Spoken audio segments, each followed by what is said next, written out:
YouTube. Welcome to my new adventure. I have decided to give you a new series to fit in, which is called Stitch and Drive with Lisa. And in this little series, you're going to get to see the wonderful countryside of Australia while we sit and stitch together. I'm hoping to present short half-hour excerpts where I can just talk to you about different things around about that's just normal to me, but I know to a lot of you is quite interesting and very different here in Australia. The first thing you'll notice as we're driving along is that we drive on the left-hand side of the road here in Australia. So for those of you who are in America and some parts of Europe, you might find that a bit strange. Anyway, I will talk to you more when I am driving, but what I want to do is to show you what I'm actually going to be working on today. So today, while I'm doing this little journey, I'm going to be working on the Thomas Kincaid embellished cross stitch called Beyond Spring Gate. And this one is lots and lots and lots of French knots. Alright, so this is my starting point for Spring Gate. And you can see I've started a few French knots here. And my goal is to do a few more French knots, see how many I can do while we sit and stitch together, while we check out where I'm driving to and while we're stitching. So I'll catch you at the end. So we are currently in the lovely town of Scone in New South Wales. And Scone is known as the horse capital of Australia. So that's where I thought I'd start this first episode. And the idea of this is so that while I'm doing my stitching and driving at the same time, you can see a bit about Australia to help people understand a bit more about what we get up to. So I was away the other week with doing work, and my colleague said to me, "Oh, you know, you talk every 15 seconds in the car." And I thought that was hilarious. He said, "You really should do something with that." And we nutted it out and we came up with this idea. I've got so many of you wonderful friends over in other parts of the world that don't know what life's like in Australia. So I thought I would do this, give it a try and see if you want to spend 30 minutes or so with me checking out the Australian landscape. So at the moment we are currently on a new bit of freeway that's just been built as a bypass for this lovely old town. And you can see that we've got a beautiful spring day. It's the 2nd of October and it is currently 11 o'clock in the morning. So I'm just going to be taking you for a bit of a drive and pointing out what do I see. So first of all, we see a white car. Now a lot of the cars in Australia are white. You'll get to notice that, and I think it's because they are the easiest to see and it makes them the safest. So the white cars you will probably notice would be the most predominant. Now I don't know how much you can see with what you're looking at. I imagine you're just looking directly ahead like me, because on the left we have a big equestrian centre that's been built, and you can see that we're in basically just farmland. So we're about to come to the end of this little freeway and we're heading down towards the town of Scone-Muswellbrook. So currently we're going over a train line where there is a huge coal train. I'm not sure if we're going to get to see that, but there is a bit of mining. Coal mining is one of Australia's main export industries. So this area in the Hunter Valley, which is where we are, is known for its coal mines, as well as being a great agricultural centre. The two often go hand in hand. Alright, so there we go. Now we're back on the normal highway that I'm used to. And I can see where we are. So what are you stitching today? As you saw before, I'm working on my French knots on Spring Gate, which is a Thomas Kincaid sort of pre-stamped work, and I'm going to see how many French knots I can get done in the time that I'm talking to you while we're driving. Alright, so this one I'm doing is one of the prompts for the Crystal Academy, and it's got, I have to do 300 beads or French knots, and I have got this piece to do the French knots on. It definitely has more than 300 French knots on it, but it takes a while to do them. I don't mind doing them though. So people are scared by French knots. I find the trick is as long as you keep your needle and the thread, you wrap it around and keep it close to the point of the needle, close to the thread, you get a much neater French knot than you would otherwise. As soon as I relax and don't concentrate quite as much, I end up with a messy French knot. Okay, set myself on cruise control now. So in Australia, we drive with kilometres per hour. And on a highway like this is the New England Highway. It's the main inland thoroughfare to get north from Sydney towards Queensland. And it has a speed limit generally of 100 kilometres an hour. And 100 kilometres an hour is quite a comfortable cruising speed. So I like being on cruise control. Makes life a lot easier.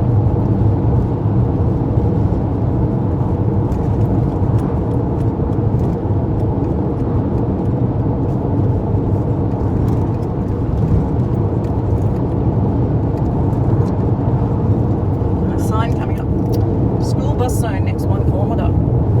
They have those signs every now and then on the highway because the school buses only go a certain distance from the local town, and they just warn you that, you know, on the afternoons and mornings you might get interrupted by a school bus actually stopping.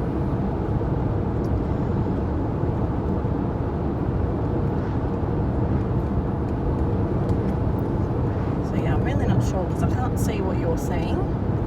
I don't know how wide you can see. Until I look at this video, I won't really know exactly what you're seeing, but they will improve.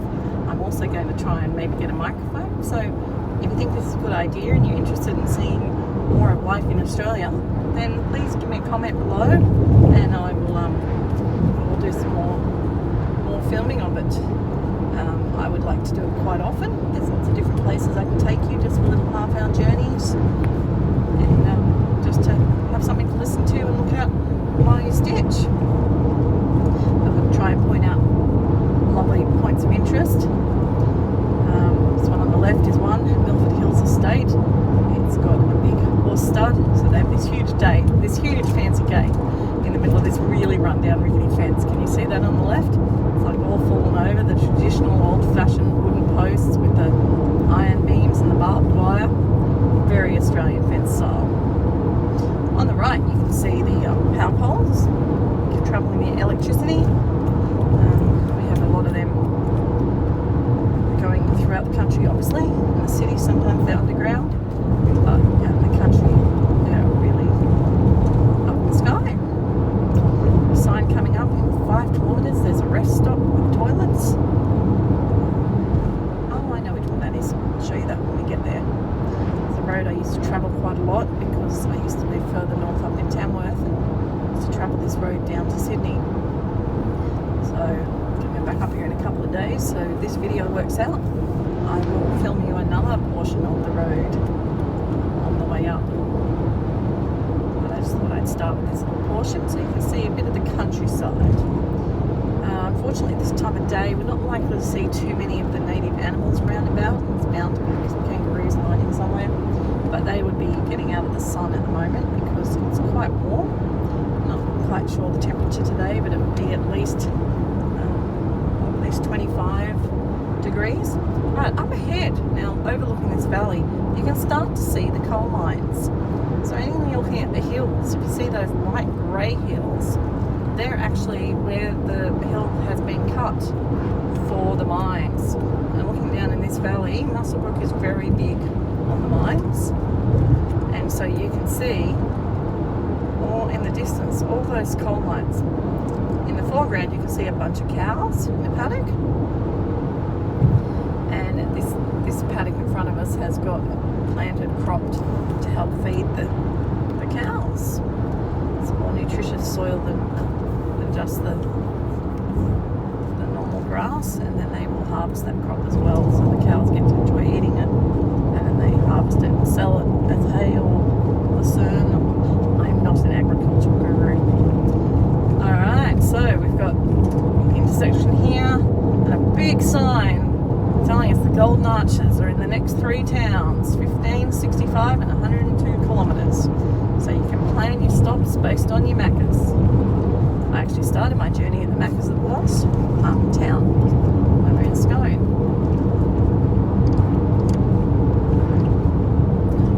Old cottage on the right. Mixture of old and new houses along the highway. Okay, coming into the town of Aberdeen. And Aberdeen is a very tiny little town. Got to halve my speed to 50. And in front of me is a pea plater. Green pea plater is what you get when you're last stage of getting to your license. So they've got to go a bit slower and they've got lots of restrictions. Aberdeen, population 1,750 and an elevation of 190 metres above sea level. Just a tiny little town crossing the Hunter River, which is the main river that goes through the Hunter Valley. Jumped in this river and headed downstream, you'd end up going past my house. So we're going to be sort of traversing the river and following it the whole way down. So it's got a sports ground on the right, playground, go through the little village. One of my favourite things about the town of Aberdeen, it's coming up on the left in a minute, it's some really old little shops. And I stopped here once. I hope you can see them just coming up on the left. They're old style with their little verandas. They used to be little shops and you used to be able to stop there, get a drink, but they've closed, as so many have. And on the left now you've got another old style building, which is the antique shop. A really good place to find some old style things back in the days when they used to actually make furniture to last. Okay, on our left we've got the railway line, main railway line up the centre of New South Wales. And the highway does traverse the railway line as well, so we'll probably come across the railway line a lot in our little journey.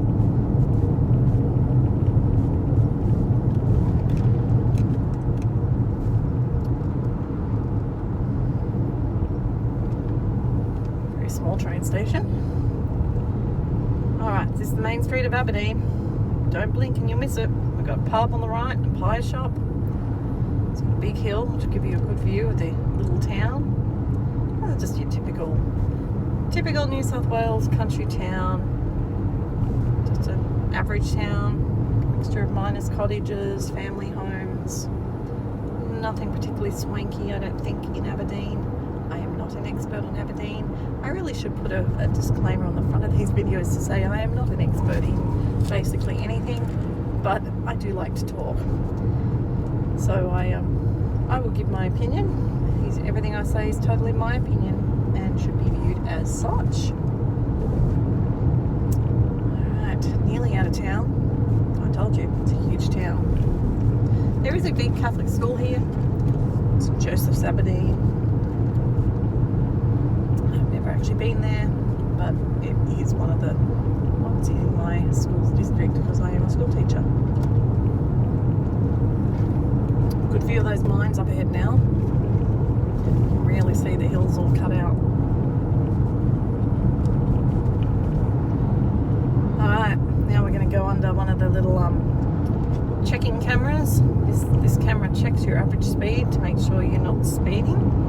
So generally you're allowed to do 100 and it will check how we're going between this one and the next one. So I won't be speeding, I'll be just doing the speed limit, meandering away through the valley. Alright, up on the left you can see one of the coal trains sitting and waiting, and I don't know if you can see in the distance this car with a big orange bumper. That is a police car, so that's a good reason to not be speeding.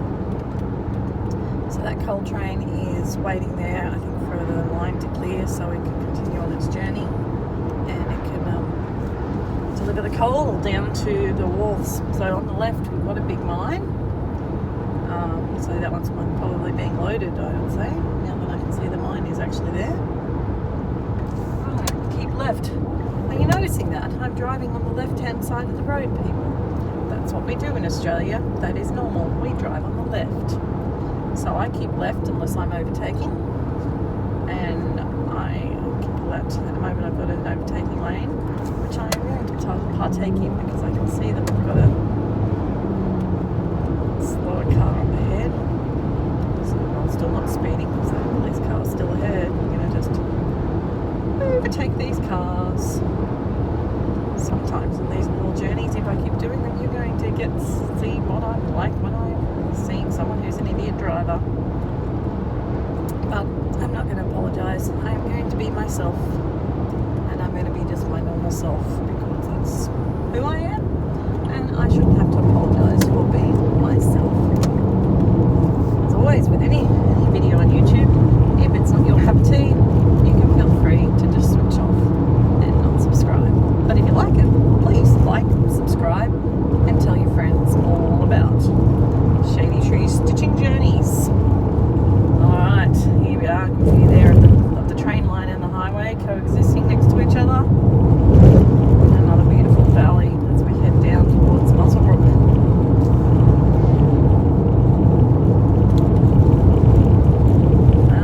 Here comes a yellow car.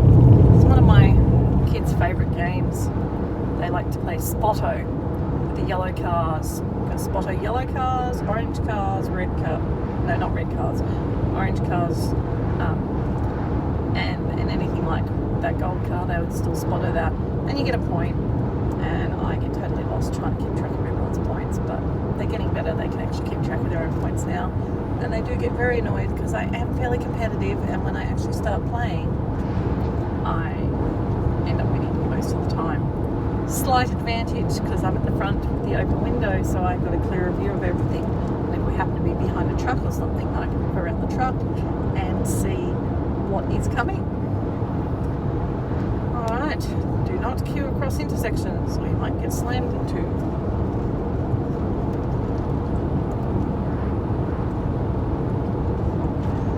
I'll say this road's a little bit bumpy for stitching. Particularly the French knots. I'm not getting too many of them done. I'll show you where I'm up to when I get to the end of it.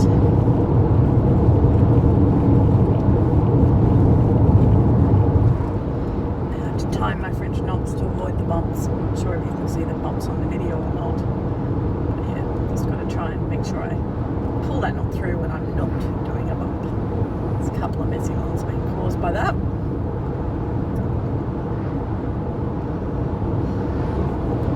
Trailer. Alright, so here comes another one of those average speed cameras. Check that I haven't been speeding. Measuring my speed for that little section of road. Pretty interesting, isn't it? Alright. Now we're slowing down because we're coming into Muswellbrook. And most interest you can see on the left, if you can see that, is a new development. A whole bunch of brand new houses being built on the hills. A lot of our regional areas are starting to get a lot more developed. Coming up on the left is an old factory. Used to be the oat milk factory. I don't know what it is now, but it's got all the old infrastructure there for where the trains used to come and get loaded up. Rusting away now, and all going to a state of disrepair. Oh, so many different things on this little bit of the road. Okay, so we have a memorial on the left. There's all these different things. World War I, there's a big memorial there, and then there's different little placards for different wars and different people. There's little memorials for all the different ones. World War II.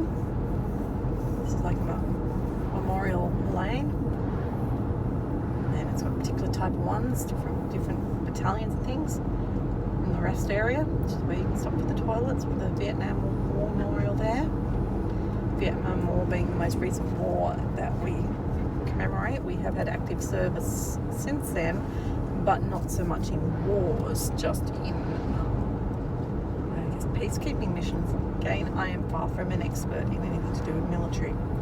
So 4AR, 23 were killed, 5 RAR, 51 were killed. So it gives you a little list of different battalions in the war and how many were killed. And that's killed from the local area. The regional areas did send a lot of different soldiers, lots of young men conscripted up and signed up to do their thing. Okay, so we are now arriving in the town of Muswellbrook. So I will take us through to the other side of Muswellbrook, and then I think that will be it for this little journey today, because I need to see how this one worked. And if it worked, then there will be more coming. As I said, that's up to you guys. If you don't want to see what Australia is like, then let me know and I won't bother. But if you do want to see different parts of Australia and journeys, listen to my rambling on about absolutely nothing, then let me know and I will be more than happy to. Alright, so as we come into town, the most obvious thing you see first of all, Hungry Jack's. That's Australia's name for Burger King. When it came to Australia, someone knew it was coming and they copyrighted the name Burger King. So when Burger King went to come, they couldn't come as Burger King, so they had to change the name to Hungry Jack's. But it is Burger King. Big RSL club, Return Services League, and lots of clubs there. Place where you can go and eat, meet, play pokies generally. It's the main streets, beautiful big old things. We've got a dog, big dog. And this Muswellbrook's really nice mixture. Oh, look ahead, you can see the coal train crossing the railway line in front of us. Change lanes so you can not see the truck in front of us. Mixture of old and new, just juxtaposed together. A whole bunch of different shops. There is a shopping mall in Muswellbrook, not a particularly big one, so this main road is still fairly active. Yeah, obviously that dog's important to Muswellbrook. Might have to find out what that is. That sort of thing I can look at. Or maybe if I think about it, I might even do some research before I do my next leg of the journey. Okay, going under the railway line. We're going to get run over by a train. Oh no! And we're run over.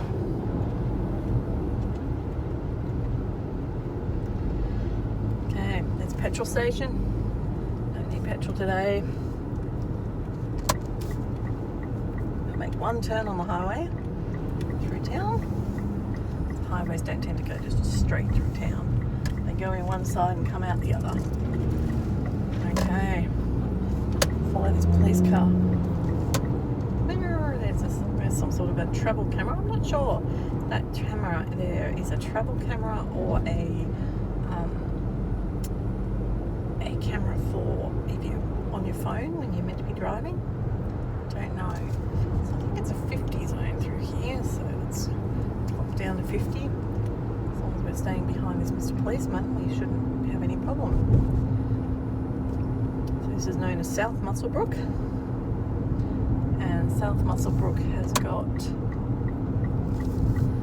Big TAFE campus, which is for studying trades, where you go after you finish school, sometimes in your last few years, and it's big. It's like an alternative to a university. I'm not sure what you call it in other countries.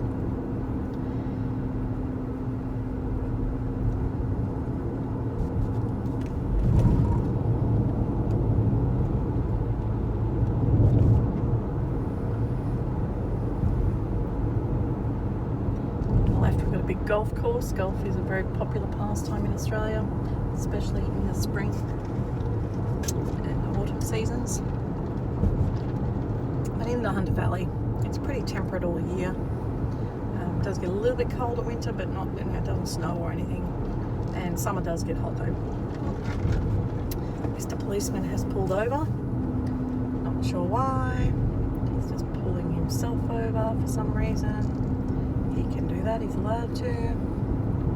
Maybe he's going to sit there and try and ping some people. Who knows?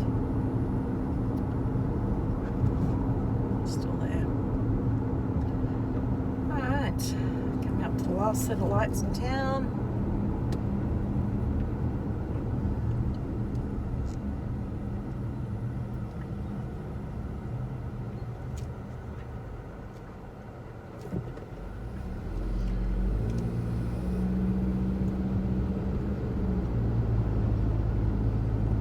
head up the hill. So after I finish the driving portion, I'll turn the camera around and show you how much progress I made in that short space of time. Hopefully you got a bit of progress done in that time too, and it'll be great to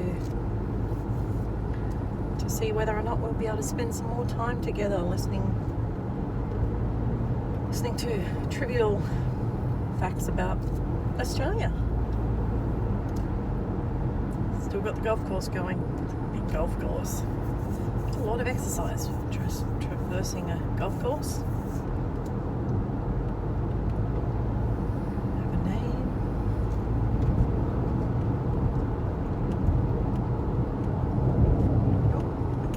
People's home.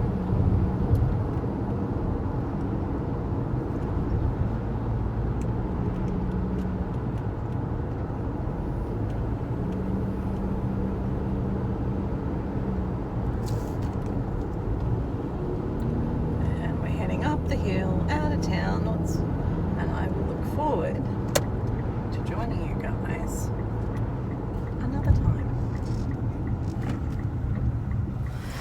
Okay guys, so there's the progress during the stitch and drive. Got a couple of red French knots done. Not the easiest thing to do French knots on the road. Alright, well hopefully I will see you again shortly. Remember, if you thought this was a great idea and you want more episodes, please let me know below.